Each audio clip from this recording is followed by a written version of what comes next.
बच्चों, स्वागत है आपका to the amazing platform math with Manoj में। हम एक्सरसाइज 1.1 का क्वेश्चन नंबर 2 कर रहे हैं। क्वेश्चन नंबर 2 क्या है वो समझिए। क्वेश्चन दिया हुआ है so that the relation R in the set R of a real number, यानी कि अपन को एक रिलेशन डिफाइन है एक रियल नंबर के सेट में। वो रिलेशन किस तरीके से डिफाइन है? A relation a, b where a is less than equal b square, इस तरीके से अपना रिलेशन डिफाइन है। और ये जो रिलेशन दिया हुआ है वो रियल नंबर में ना तो रिफ्लेक्सिव है, ना सिमेट्रिक है, ना ट्रांजिटिव है, वो अपन को शो करना है। तो अपन सबसे पहले बात करते हैं रिफ्लेक्सिव रिलेशन की। किस चीज की बात करते हैं? रिफ्लेक्सिव रिलेशन की।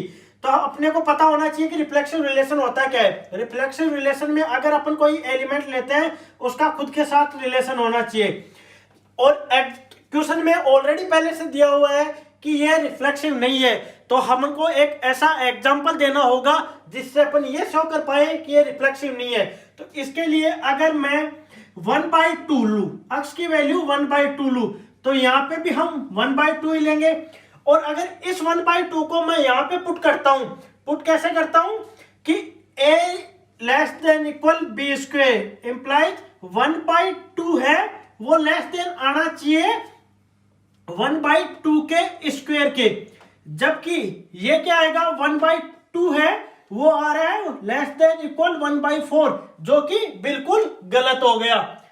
1/2 की वैल्यू हमेशा 1/4 से ज्यादा होती है, क्योंकि इसकी वैल्यू हो गई 0.5 और इसकी वैल्यू हो गई 0.25, जो कि गलत है। तो ऐसे में ये रिफ्लेक्सिव रिलेशन नहीं बनेगा। ठीक है, तो ये हो गया हमारा रिफ्लेक्सिव रिलेशन के लिए एक एग्जांपल। अब बात करते हैं हम सिमेट्रिक रिलेशन के लिए। अब बात करते हैं हम सिमेट्रिक रिलेशन के लिए। वो हमें ऑलरेडी पता है कि ये सिमेट्रिक रिलेशन भी नहीं है, एग्जाम क्वेश्चन में गिवन है। इसके लिए हम एक एग्जांपल लेने की कोशिश करते हैं। एग्जांपल हम किस तरीके से लेंगे कि हम ले रहे हैं, अगर मैं यहाँ पे 1,4 लूं, पहले सिमेट्रिक रिलेशन समझिए आप। सिमेट्रिक रिलेशन होता क्या है? सिमेट्रिक रिलेशन होता है अगर x रिलेटेड है y से, इंप्लाइज दैट y भी रिलेटेड होना चाहिए x से। ये है तो ये होना चाहिए। तो अगर मैं यहाँ पे 4,1 लूं, यानी 4 अगर नहीं सॉरी 1,4 लूं, 1,4, इसका मतलब क्या हो गया? 1 की जो वैल्यू है वो 4 स्क्वायर से छोटी है। सही है बात? ठीक है, तो अपन को x कोमा ये वाला मिल गया। इफ मिल गया तो अपन बात करते हैं इंप्लाइज की। इंप्लाइज की बात यानी यहाँ पे अपन को 4,1 भी मिलना चाहिए। तो 4 अगर मैं एक ही जगह पुट करता हूं तो 4 इज लेस देन 1 स्क्वायर, जो कि गलत बात हो गई। ठीक है, क्योंकि 4 1 स्क्वायर से बड़ा हो ही नहीं सकता। 4 तो 1 से छोटा है। 4 क्या है? 1 से छोटा। तो ये बात हो गई अपने लिए गलत। अब बात करते हैं हम ट्रांजिटिव रिलेशन की। रिफ्लेक्सिव भी नहीं है, सिमेट्रिक भी नहीं है, दोनों के लिए हमने एग्जांपल दे दिया। अब एग्जांपल देंगे हम ट्रांजिटिव रिलेशन के लिए कि ट्रांजिटिव रिलेशन होता क्या है। तो ट्रांजिटिव रिलेशन के लिए हम क्या करेंगे? ट्रांजिटिव रिलेशन, अब बात करेंगे हम ट्रांजिटिव रिलेशन के लिए। तो ट्रांजिटिव रिलेशन होता है कि x, y और y, z अगर बिलोंग करता है तो इंप्लाइज z x, z भी बिलोंग करना चाहिए। ठीक है, अगर ये दोनों हैं तो ये भी होना चाहिए। तो इसके लिए मैं एग्जांपल लेता हूं। ठीक है, वो एग्जांपल किस तरीके से है हमको पहले से पता है कि ट्रांजिटिव नहीं है, क्योंकि क्वेश्चन में गिवन है।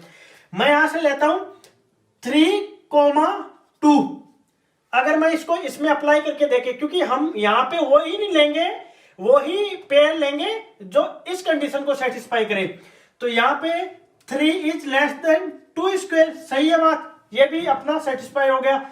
और एक लेते हैं 2,1.5, यानी यहां पे अगर अपन देखें तो 2 है वो लेस देन है 1.5 के स्क्वायर से, जो इसकी वैल्यू लगभग 2.25 होती है। तो 2 लेस देन है 2.25 से, यानी ये भी राइट हो गया। अब अपन को इफ मिल गया तो अब इंप्लाइज की बात करेंगे, तो अपने पास ये भी होना चाहिए। तो यहां पे क्या हो गया? ये क्या है?